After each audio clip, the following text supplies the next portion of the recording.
Hi there, I'm Ash and I'm going to be speaking to you about block management and how block management works.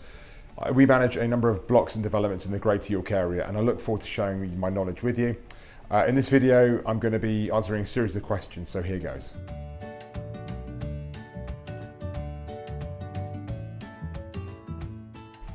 Block management is the management of the communal areas of residential properties.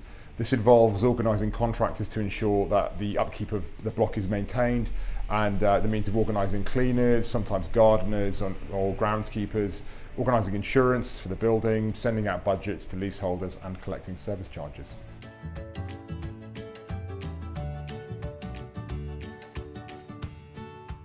Service charges are monies collected from flat owners for the purpose of maintaining the building.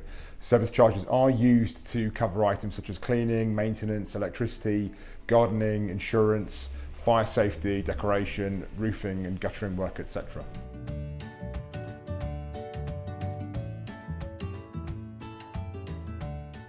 The freeholder is the individual or party who collects the service charges. Sometimes they pass this responsibility on to a managing agent. There are occasions where some buildings don't collect regular service charges amounts and instead collect payments ad hoc.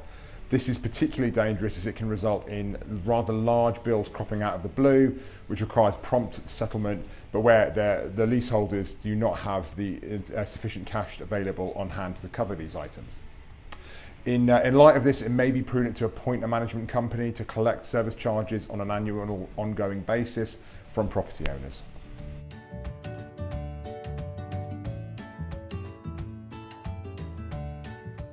Now that we've touched base on what service charges are and what they are used for, it's important we talk about the sinking fund, or as it's more commonly known, the reserve. Sometimes some works are required in an emergency or that may cost a significant amount of money, which may not have been forecast in the service charge budgets. For this, there is the reserve, or a sinking fund which builds up over time and generally means owners are not suddenly being thrust with a large bill which they need to pay with very little notice.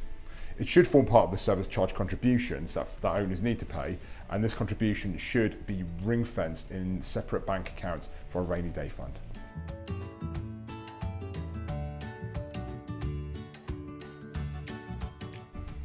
As mentioned previously, some of the service charges will be utilised to pay the building's insurance premium, and this policy generally insures the building as a whole, but not the contents of the individual apartments. Now, sometimes there may be a separate insurance for directors of the management company referred to as the director's insurance.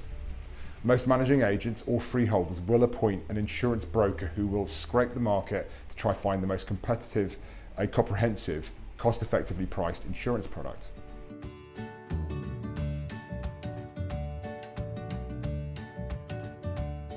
Sometimes landlords may need to carry out works that will cost a substantial amount of money.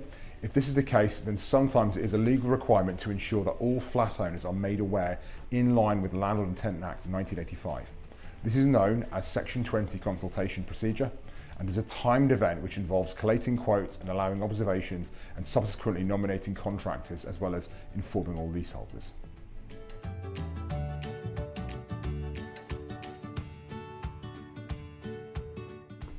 Ground rent is a fixed sum of money that leaseholders may be required to pay a freeholder, generally on an annual basis.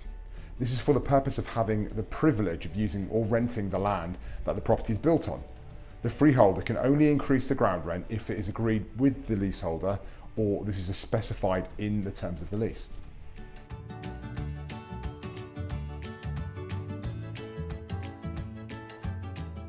When service charges are paid to a freeholder or managing agent, these monies should be held in trust and as such could be held in a number of accounts, generally two accounts being the service charge account and the reserve account. It must be made clear that this is the trust account to protect the monies from being claimed by creditors should the freeholder or agent go into liquidation.